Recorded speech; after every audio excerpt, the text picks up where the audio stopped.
Good morning, everyone. Good Good morning and morning. welcome to the BSB Bookathon UK. We're here with some wonderful authors in our panel, Love Changes Things, What We Love About Love Stories. I'm Nell Stark, a Bold Strokes author, and I'll be your moderator today. And I've got a wonderful panel to introduce to you.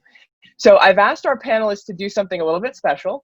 I'm going to introduce each of them in turn, and I'll go alphabetically by last name, just so you know my logic. And then I'm going to ask each panelist, after I've introduced you, tell us one of your favorite quotes about love. Okay, and then we'll kick things off from there. Everyone, please make sure that you put your questions in the Q&A button at the bottom of the screen down there. When you click that, you'll be able to ask us any questions. And so after our introductions are over, there'll be plenty of time for us to answer all of your questions. I have some questions of my own too as well if you're all feeling shy this morning, so not to worry. So I'm going to start by introducing M.A. Binfield.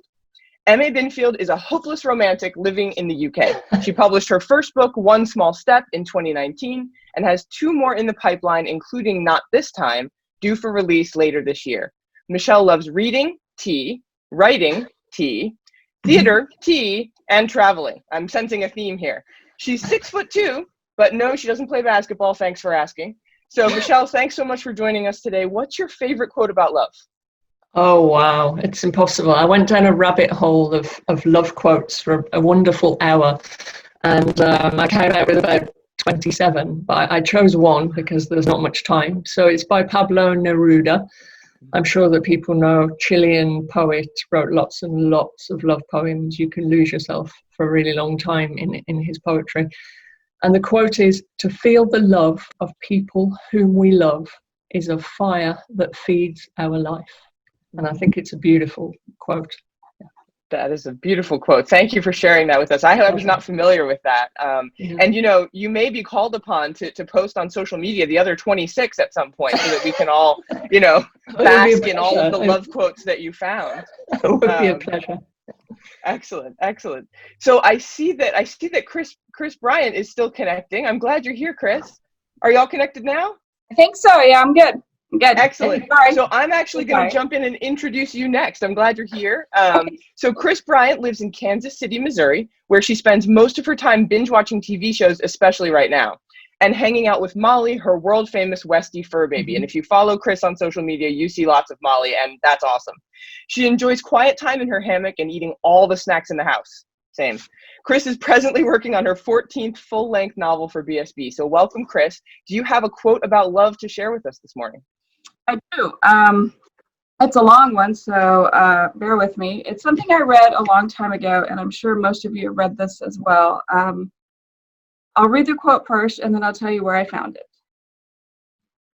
"I have one thing to say, one thing only. I'll never say it another time to anyone, and I'll ask you to remember it. In a universe of ambiguity, this kind of certainty comes only once and never again, no matter how many lifetimes you live." And that's from Bridges of Madison County. And that was written a really long time, I say really long time ago, 25, 30 years ago, and it really made an impact on me. It's Robert James Waller. And it hit me in the heart. It hit me in the feels. And I spend so much of my time reading romance, just the historical, the Bodice Ripper romances to get me through college, just real quick, downtime. And I read that book, and that one really hit me. It has stuck with me this entire time because I think it's true. I think you have a deep love. You can love people deeply, but I think there's that one love. And either you've already found it or you're still looking for it. And it speaks volumes to me, this quote. That's great. Well, thank you so much for sharing that with us. So we're going to move on now to Charlie Cochrane. Charlie writes both romances and mysteries. Multi-published, she has titles with Bold Strokes, Carina, Loom, and Riptide, among others, and those are all presses. A member of the Romantic Novelists Association, Mystery People, and International Thriller Writers Incorporated, Charlie regularly appears at literary festivals and at reader and author conferences with the Deadly Dame. So I'm curious about that. We might get a question about that in the Q&A. But Charlie, what quote would you like to share with us today? I feel as if I can't follow that. That was such a great quote. But I've come, and it's with one from Winnie the Pooh. But bear with me. That's so delightful. Which is, "Some people care too much. I think it's called love. And I really like that because it makes you think, and it makes you think about actually, what's the difference between, lust and love and caring and all the different sorts of loves that you might feel, a romantic love, but, love for your children or parents or whatever. And that aspect of caring, I just like it. And the other reason that I like it, which I share, A.A. Milne wrote one murder mystery, which is called The Red House Mystery. And if you get the chance to read it, please do. It is the slashiest thing I have ever read in my life. If you want unconscious / perhaps subconscious, you read it. It's a absolute hoot. But there you go. I had no idea. Well, thank you. Thank no, you for neither that. did I until I found this thing, and it's just I devour it. I read it regularly. I find a bit more and go, well, that's hilarious. Yeah. That's great. Well, thank you. You've given us now something else to put on our obviously prodigious book list. Yes. So next we have Anna Larner. Anna's debut novel, Highland Fling, was a finalist in the 2018 Golden Crown Literary Society Awards and was recommended as one of the top 10 summer reads of 2017 by After Ellen. So congratulations. Her latest novel, Love's Portrait, is a finalist in the 2019 Forward Indies Book of the Year Award. So Anna, welcome. And what quote would you like to share with us? Yes, thanks, Nell. Hello, everybody. Charlie, dude, I've chosen Winnie the Pooh. I kid you not. And when you This is cosmic. That might be my quote. It's a different one, but that's really interesting, isn't it?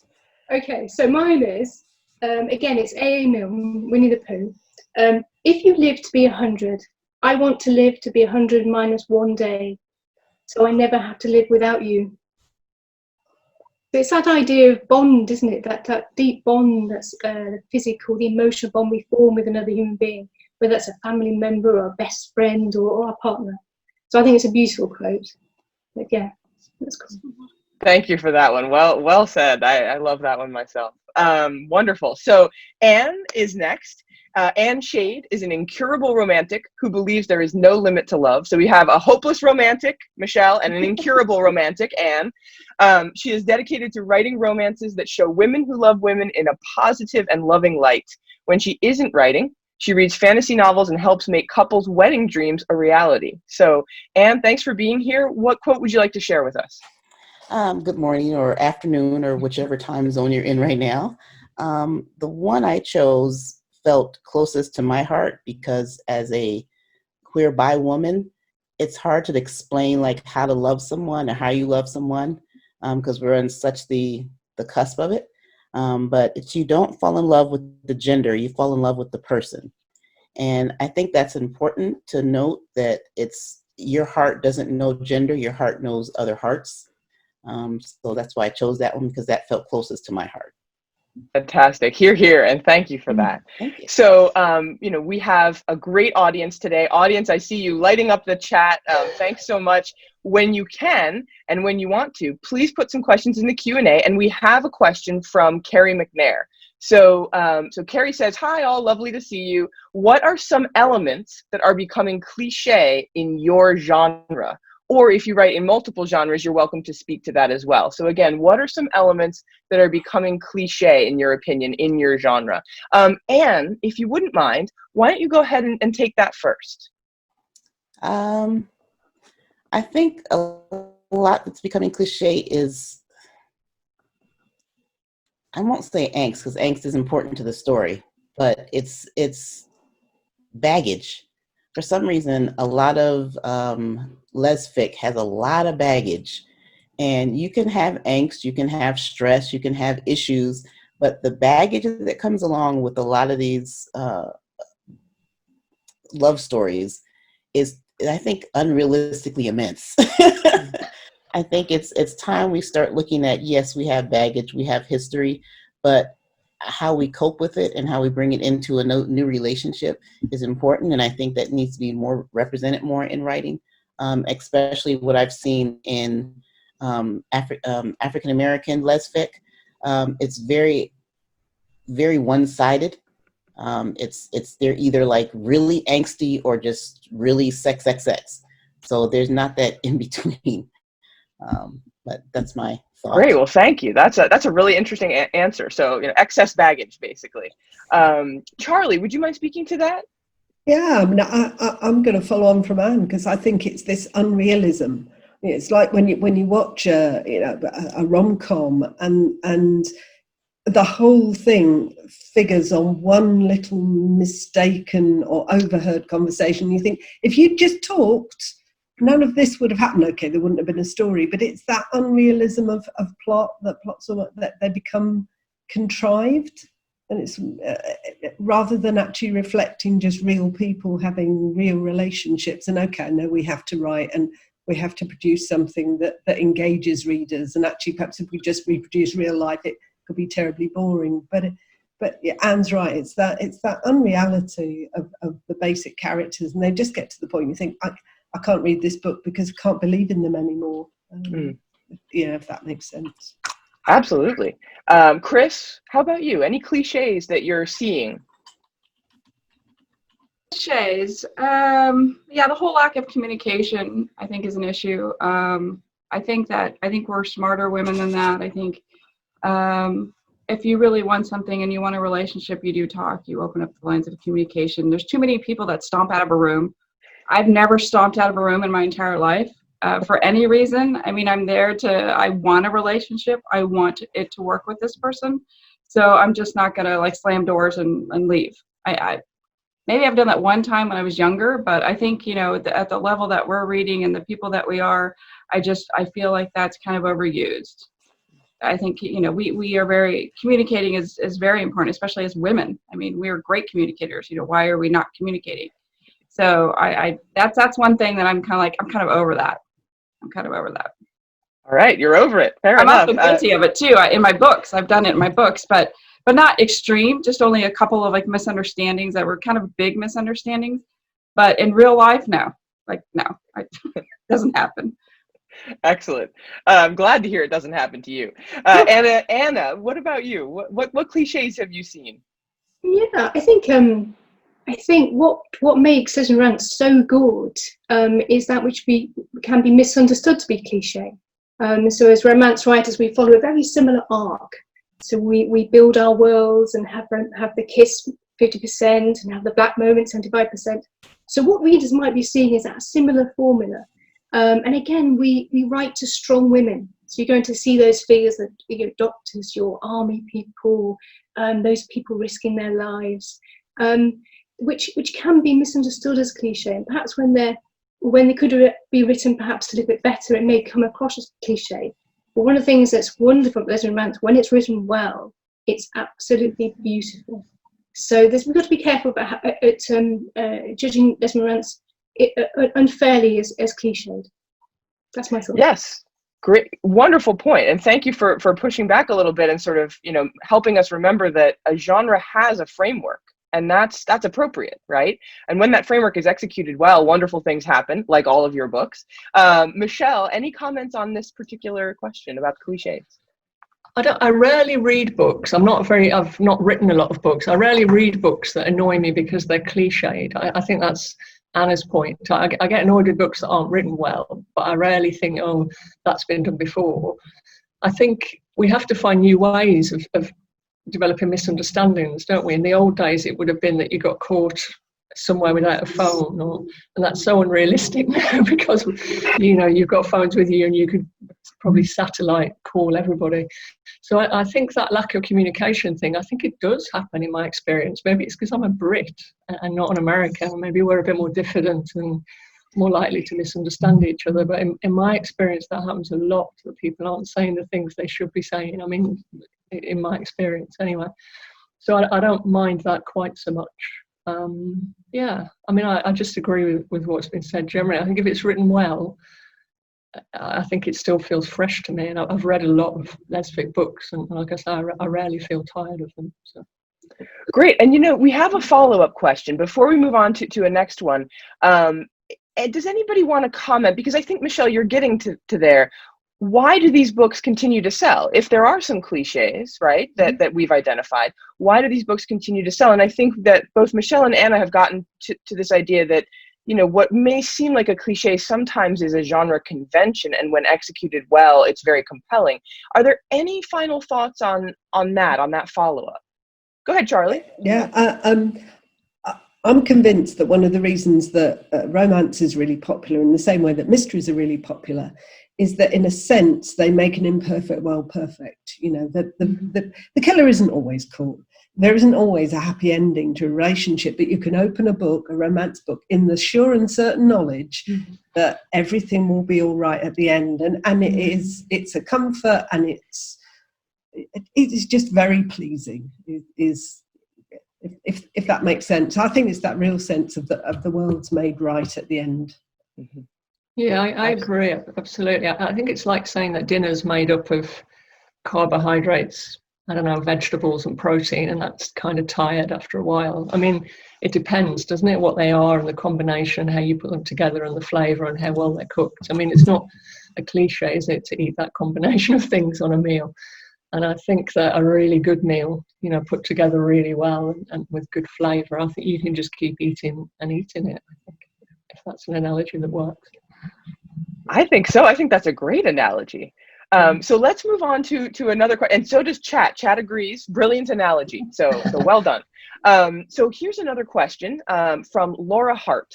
A current discussion in Laura's lesbian readers group is this: does a good romance have to include sex scenes? So I'm wondering what everybody thinks of that. Anna, why don't you go ahead and kick us off there? Does a good romance have to include sex scenes? Ooh, the short answer is no. The most important thing is that it's that the characters behave in an authentic way for them, and that you've built the chemistry and the momentum. For me, I do like to write sex scenes. I do like to bring them together physically and have them make love. In part because I want readers to. I almost wanted to be proud of our sexuality a little bit.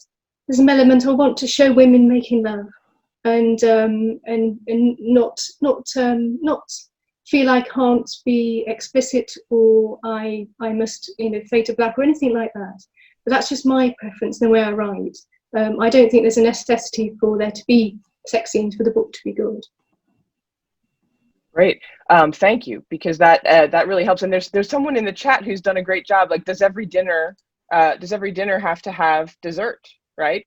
That's sort of extending Michelle's analogy. Kind of an interesting way of thinking about this. And what about you? Because you mentioned that this is one of the poles you see in African American fiction, especially romance fiction.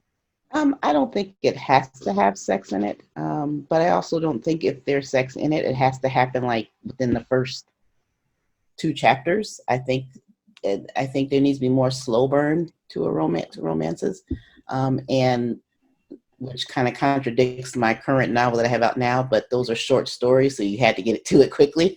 And that's Femtales. That's the one yes, you're referring that's to. Femtales. Wonderful.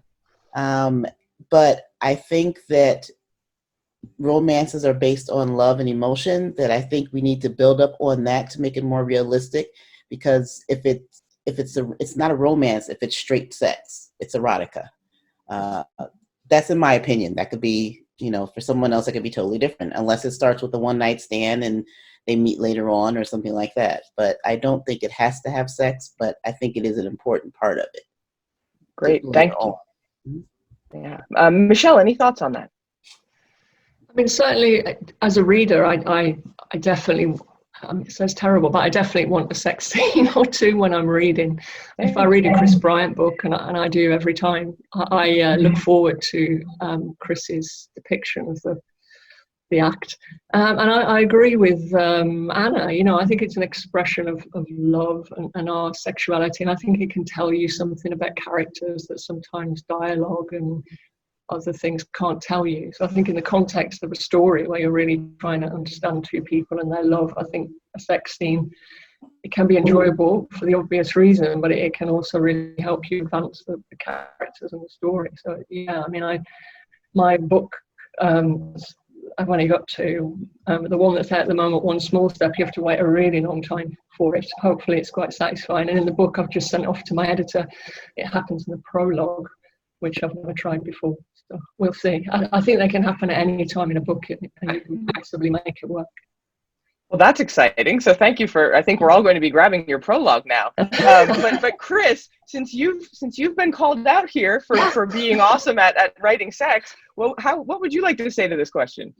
I have read a few books where sex wasn't necessary because the writing was so well and the emotional development of the characters were spot on, and you could just fade to black and it didn't bother me.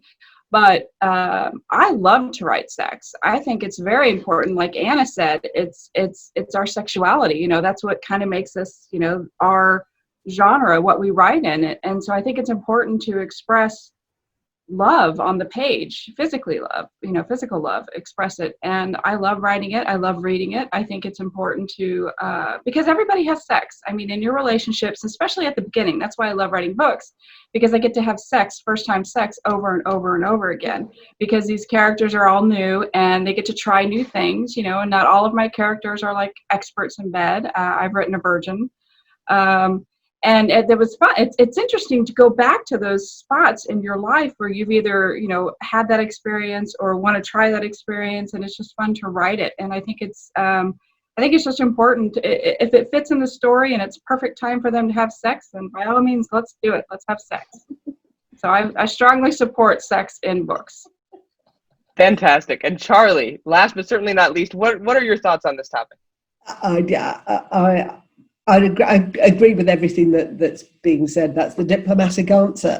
But I'd also like to add another bit to it, because I actually think there is room for every sort of book. You know, readers have a huge range of tastes, and you know, that some will want lots of sex, some will want some will want hardly any at all for various reasons.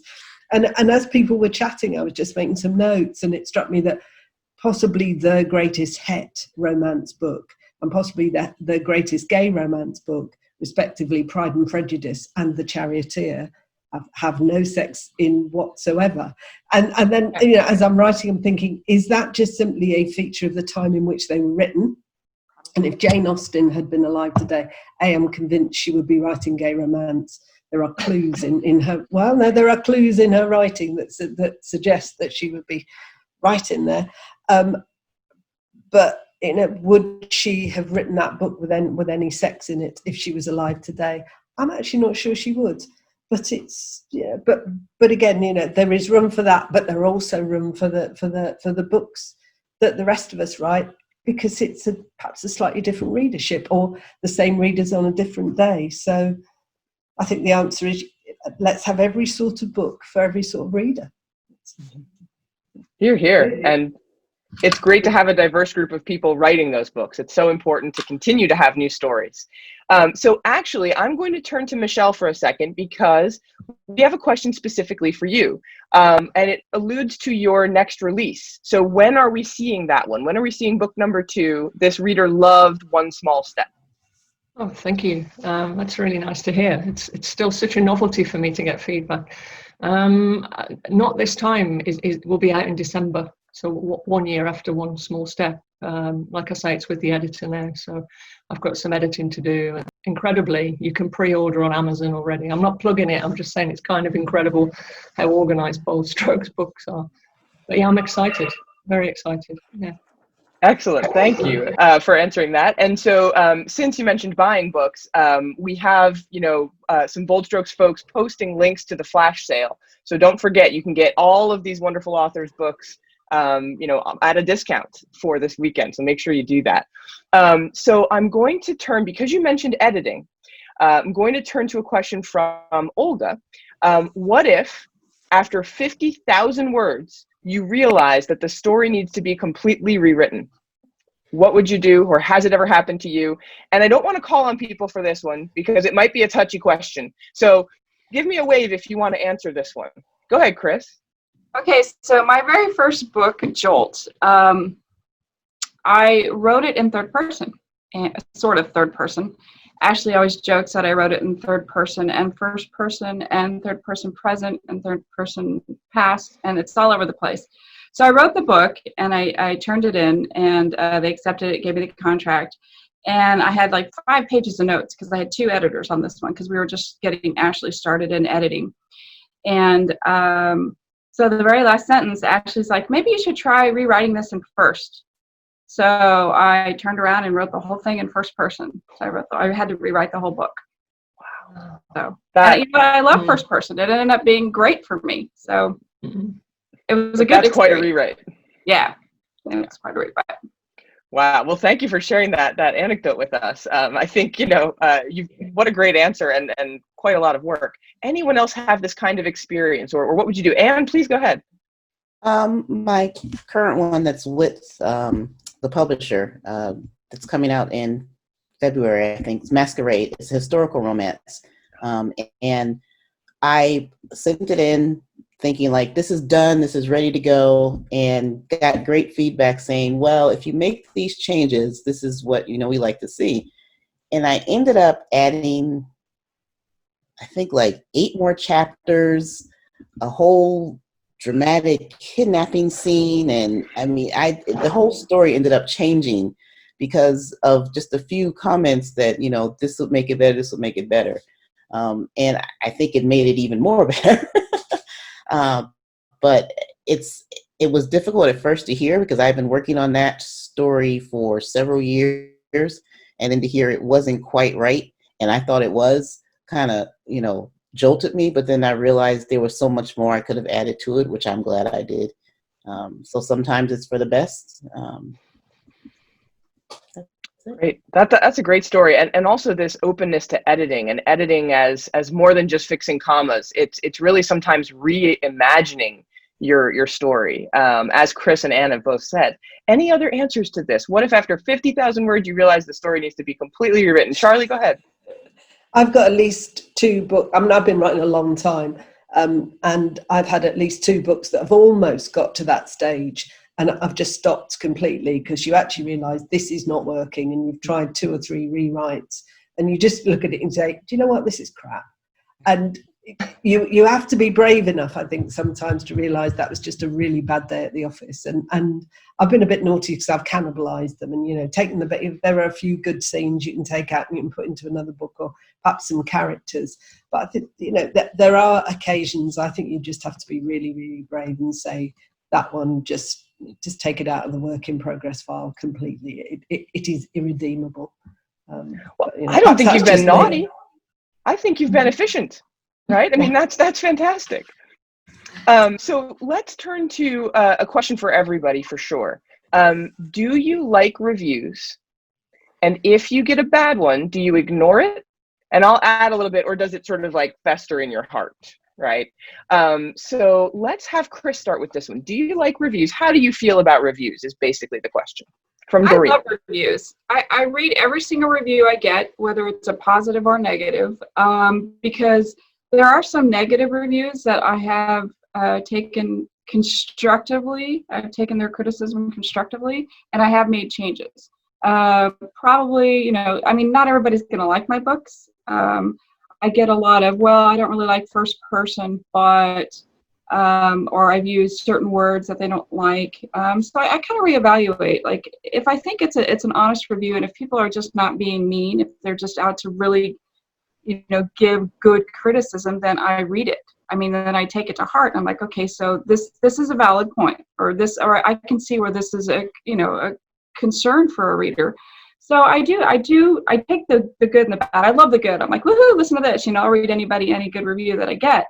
But I do also, it doesn't hurt as much. It used to sting more, the bad reviews, but now I'm kind of like, I understand that I cannot ever write the perfect book that everybody will love. And that's something you just have to live with and know that some people are going to give it a 1-star or a 2-star, and some people are going to want to give it a 10, but they can only give it a 5. So you just have to take the good and the bad, and know that the good always outweighs the bad. So yeah, every review I read. Every review you read, okay. Anna, what do you do? Yeah, I mean that's great advice, Kris. Yes, it is all about kind of developing an understanding of how to read reviews, to know that they're brilliant advice and real gems from the readers, and it's a brilliant way to learn. Certainly when I first set out, it was difficult not to feel hurt by more negative reviews, and I've had to learn to find peace, and like Kris was saying, understand that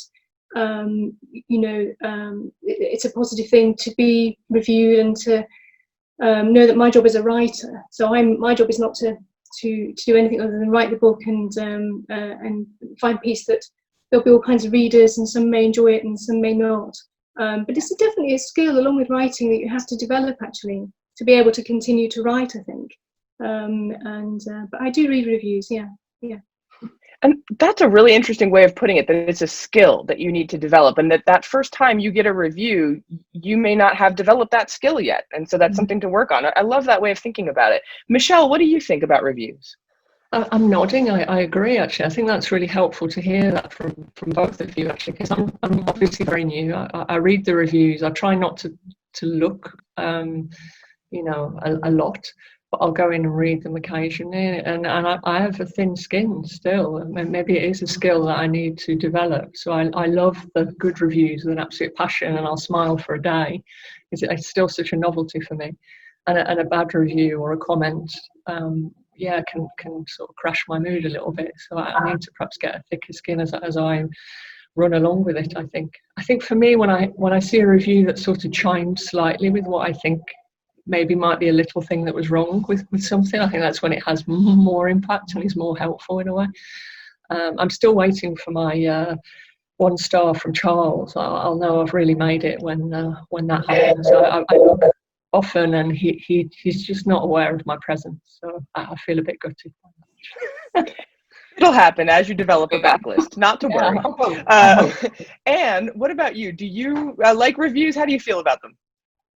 I feel, I guess, partially about them. I do read them. I don't go looking for them. If they happen to pop up, I'll read them. I've gotten negative reviews in the past from previous self-published novels, so I've had to have a thicker skin.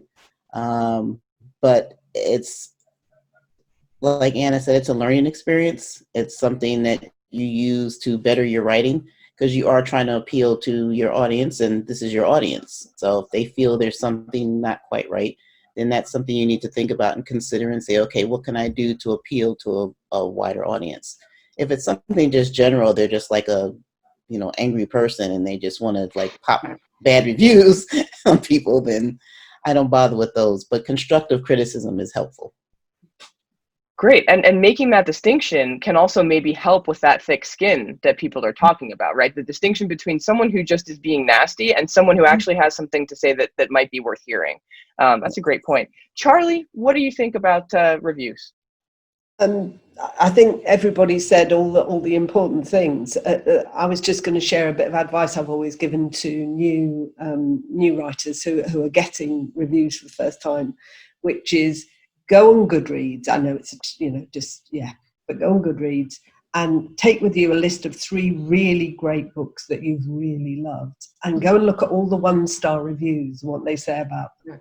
And then take 3 books that you've read that are absolute shite. Excuse my Cockney, that you really think are terrible, and go and look at all the glowing 5-star reviews. And I think that's a really useful exercise, because it puts it all into perspective, that actually, one person's meat is another person's poison, and it makes you actually feel better about some of the 1-star reviews that you get when you see these absolutely wonderful works of literature that are being hammered, and you think, okay, whatever. That's such great advice. I think we should all go do that as soon as this panel is over, right? Harry Potter got 1-star reviews, everybody. Yes, so it's absolutely. okay. It's okay. Yeah. So an interesting question from another attendee: do you think that in lesfic sometimes the women fall in love too quickly? And this person said that they read a book a few days ago and the characters went on 1 date, slept together once, and were in love. Now, what's interesting to me about this question is that I think this is also a lesbian stereotype, right? It sort of taps into the U-Haul idea. But specifically, this question is about fiction. Anybody want to tackle that? Any interest in answering that question? Any thoughts that you have on that? Do people fall in love too quickly in our books? Go ahead, Charlie. Yeah. I mean, I don't write lesfic, so I'll leave that technical bit. The first thing that I've written down is actually this happens in real life. I remember John Barrowman, who I think most of us would know, entertainer, saying he fell in love with his husband. He walked through the door. This guy came and visited him in the dressing room, and he thought, that's the man I'm going to marry. And so, yeah, perhaps it happens more often in books than it does in real life, but actually it is and I've heard that happening for straight couples and, you know, gay couples and lots of people who just simply knew within a very short time, this is my life partner, and were proved correct. So it's real. It was all I wanted to nip in and say. Great. Any other thoughts on this one? Go ahead, Anne. I think it started with when you were little, when you read Cinderella or Sleeping Beauty or any of those things. They fell in love instantly. There was that instant love. See that when they think of romance, they think, okay, there should be that aspect of love at first sight. But it also depends on, you know, the writer themselves. It depends on what story they want to portray. If they want to portray this fantasy love of love at first sight, but the love at first sight could still happen and not bring them together until later on. Just because you have an intense, strong feeling for someone when you first see them doesn't mean that you're not capable of falling in love at first sight. So it does happen in a lot of romance. I think that's the basis of a lot of romance. A lot of romance are the basis of fairy tales. So I think it's important to have both aspects of it. But it is the U-Haul aspect of lesbian romances and lesbian love stories. So we're emotional creatures. Right. So, and because we're such emotional creatures, women tend to kind of have more intense feelings than say a guy does. So I think that's where it comes from. Thank you. Anybody else want to answer this one? Okay. Oh, go ahead, Anna. A little bit. I think it shows us that there are different phases of love, and as romance authors, our job is sometimes to capture the first phase of that intensity, which may feel like it's going too quickly, but it's that magic, it's that first chemistry, and it's incredibly powerful, and it certainly deserves the title love. Obviously, when you have a couple who've been together for a long period of time, that love's a different character, different feel about it. And you know, and that may be why, again, you have a perception of them falling in love too quickly. But our job is to portray that first romantic love, which is heady and can feel too much too soon, but is wonderful. So yeah. Well said. Thank you. Great. So we now have a question that's specifically for Charlie. So Charlie, you mentioned recently that you don't write lesfic, you write MM. The audience member is wondering what inspired you to do that? What inspires you currently to do that? It took me ages to realize why. And I had this revelatory moment about 3 years ago. I have a much older brother, and I learned to read before I went to school by reading boys' comics. And I tell you what, they're great. So it's all these action heroes. And when I was younger, I used to read a lot of boys' books. And I think it's just when I've come to write, this is coming through, because my formative years of reading were all about men. And when I go to write, and I do write, I have lots of female characters in the book who are strong, but actually it just feels natural, because my reading matter has always tended to be around men. And I think that's channeled through in the writing. Yeah, and it's I have to say, you know, that the boys' comics almost always so much more interesting than the girls' comics. Yeah, Anna and Michelle are far too young to remember things like Jackie, but they were just so naff. Whereas the boys were great, you know, full of wonderful stories and great characterization. Yeah. I mean, bless you, I do remember Jackie. Yeah, it was dull as ditchwater. It was just terrible. Full of pictures of David Cassidy. It was just there. Well, I think the good news is now, in terms of comics, we've definitely seen a shift, right, to a more sort of egalitarian kind of way of building a hero, which is wonderful. So, so here's a question, another question about sex. Are you ready? This question is from Lisa. Some sex scenes to me are unrealistic. Where do you draw your ideas from, or is it pure fantasy? Now, I'm not going to call on people because, again, I don't want to put you on the spot. But if you'd like to talk about your inspiration for sex scenes, we want to listen. Who's going to do it? Go ahead, Anne. I'll go first. Real life.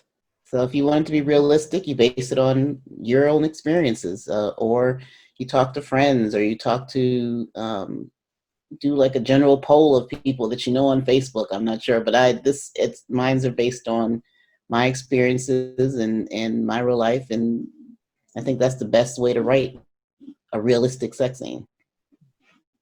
Great. Any other thoughts on this one? Go ahead, Kris. I think that like your characters, who your characters end up being, I think that kind of dictates what kind of sex is going to happen on page. You might have a really outgoing, really assertive person, and she might take that to the bedroom with her.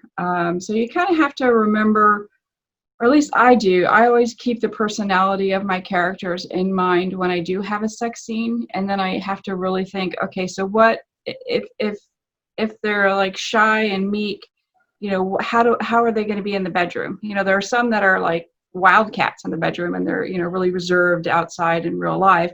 So it's kind of fun to figure out who they are, but I have to develop the characters first before I have them have sex. So my sex doesn't happen until at least, you know, like 50% of in the book is, you know, because I have to build that up. I have to learn the characters and who they are before they have sex. And so, and as far as actually writing the sex scene, I think just whatever they want to do on the page, you know, and I think, you know, I think I'm old enough, I have enough experiences to know what's realistic and what isn't, and what will work and what doesn't. And I think about it. I'm like, okay, so can this really go this way? Is this normal? You know, I feel like I think it's going to work. I mean, it's just one of those where, you know, you read it enough, you edit it enough, you're like, okay, yeah, that can work in this way, this position, whatever.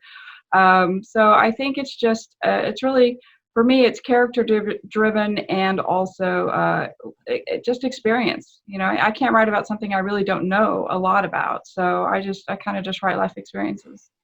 Great, thank you. Any other? Go ahead, Michelle. I mean, just to echo that, I think it's, I think it has to be from experience. Because I think if you're writing sex scenes semi or very explicitly, it's very hard to, like, I've never cooked a souffle. I couldn't write about it. You know, I could vaguely describe it, but any cook would find me out within a few sentences. So I think it's the same with writing sex scenes. I think if you wrote something you've not experienced or not at least researched very well, you'll get found out by what is a fairly savvy readership, I think. So the more personal experience you can have and put into it, I think the better. And for me, I like to write sort of semi-realistically. So yeah. The extended dinner metaphor that we have going here is sorry, really working. It's amazing, hungry. And now I'm hungry. Yes, yeah, I'm sure you are too. Wonderful. So I have a question in for the English readers. Okay, so English readers, do you only read English books? Books, I guess, written by other English authors, perhaps, or books set in England, or do you also read American books? And so I think this is going to create some great discussion, because I know that some of you who are English or British actually write American settings and plots and characters too. So would you like to speak to that? How about we start with Michelle? I mean, I wrote a book in London with an American character and an English character. That was much more comfortable for me, I think, as a first book. And the second book, not this time, is set in Miami, and the characters are all American. So that was much more of a challenge, but very enjoyable, actually. I think I read all sorts. I read more American just because there is more American, I think, and some of my favorite writers are American. I mean, I read a lot, so I wouldn't not read English. I read all of it, but probably 80% of what I read is American, just by virtue of what's out there and what's good, I think. Great, thank you. Anna, what about you? Yeah, I do love my British authors, Alan Hollinghurst, Sarah Waters, A Handful of Dust, author who I never can't quite remember. But so I'm very influenced by British writing. I think it does come through in my writing.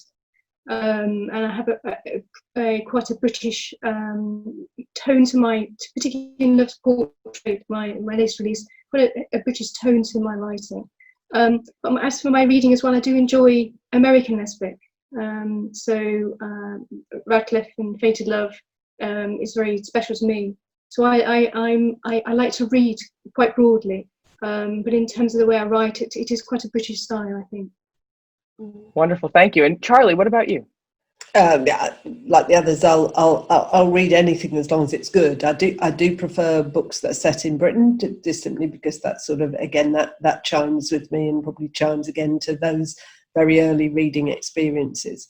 The only thing I'll want is that if it's an English author writing an American set story, it's authentic, and vice versa. If it's an American author writing a story that's set in Britain, I need that to be a Britain that I recognise, and isn't some made up Britain that the American or French or whatever author has. You do your research and make it feel absolutely right. But I think there is a particular flavour to American fiction and to English fiction, but it's really quite nice when somebody from across the pond writes in the other setting and does it really well. Here, I agree, and it's a challenge that I think a lot of people are willing to take on both sides of the pond, which is wonderful. So I know we're reaching close to our allotted time. We have about 5 minutes left, and there's a question that came in for Anna that I think is a really perfect one for all of us, especially as we're starting to wrap up. So if we haven't read your work before, okay, and this is for everybody, if we haven't read your work before, which book should we start with? Anna, since the question was originally directed at you, what would you like to go ahead first? Oh, I've written 2 books. My debut was Highland Fling, which was set in the Highlands, an age gap romance, very dialogue driven, very sort of pacey and direct. My latest one, for Love's Portrait, very different book indeed. We're speaking about that British voice. It's got a very kind of soft, gentle feel to it. It's very passionate. It tells the story of Molly Good, a wonderfully open, compassionate museum creator, falling in love with the very hot investment banker Georgina Wright, who's also the museum benefactor. When Georgina brings in a painting of her distant relative, beautiful watercolour, painted 1832, and her distant relative, Josephine Brancaster, was a female abolitionist. So if you like it's a contemporary romance Love's Portrait, but if you like a little bit of a historical twist and a book with plenty of kind of a network of narratives, then it could be Love's Portrait. Which one would I start with? I think it might depend on which one you might prefer. They're both very different, and I'm very proud of them both. So I think it would be up to the reader to decide from that description, really. Great. Well, thank you for explaining both to the audience, and you should definitely choose one. That's for sure.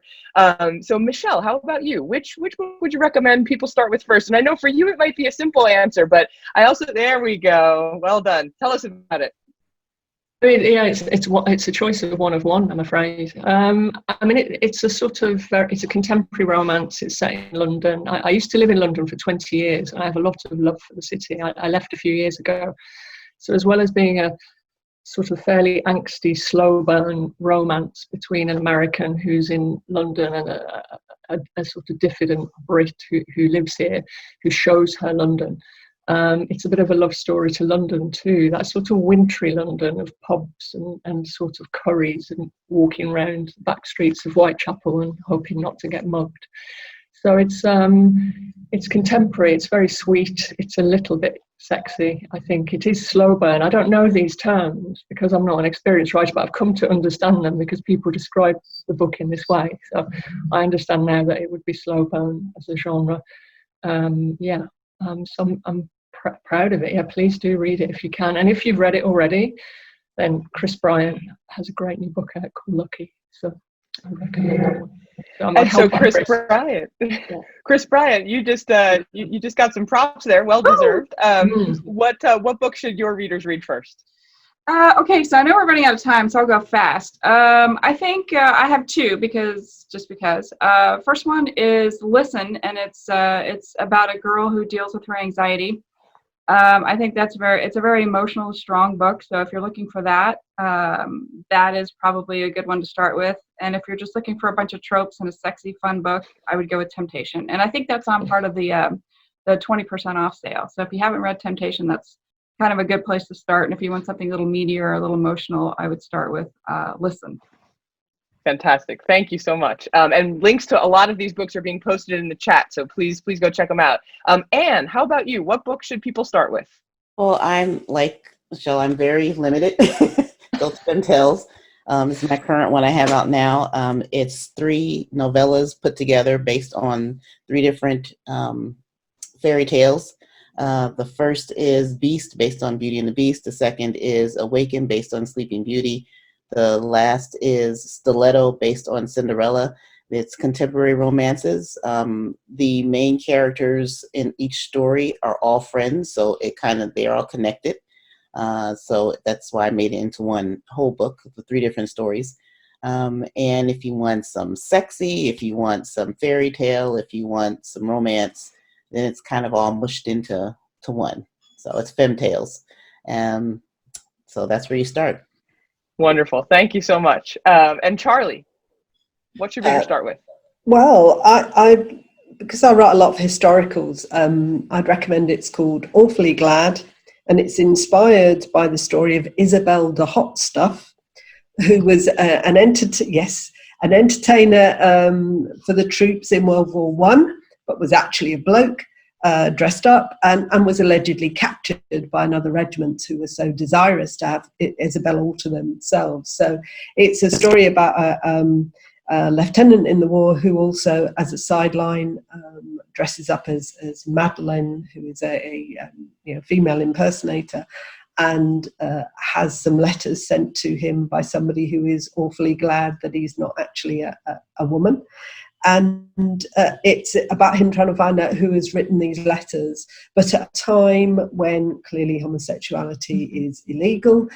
You've also got the war going on, and so that complicates matters hugely. And he's worried, are they going to be susceptible to blackmail? There's all sorts of stuff. It's slightly angsty, but actually it's got a lot of humour in it as well, which is why I'd sort of say start there, because I do have a lot of humour in my stories. So Awfully Glad. And it's got lovely men in kilts on the. It's another bit of. BSB, the cover art is so good, and this has got some lovely chaps in it. Kilts. Oh yes. We all love kilts, I think. So thank you so much, everyone. This is the end of our panel now. We've reached our time limit. I know that we didn't get to everybody's questions, and I'm really sorry for everybody who asked a question that we couldn't get to. Thank you for participating. Please ask those questions on social media. Find us on Facebook and Twitter and Instagram, and we'd love to talk to you about any questions that you have. Thank you to our wonderful panelists. Thank you to Bold Strokes Books. Stay safe and be well, everyone. Take care, all. Bye. Bye-bye. Bye-bye. Bye.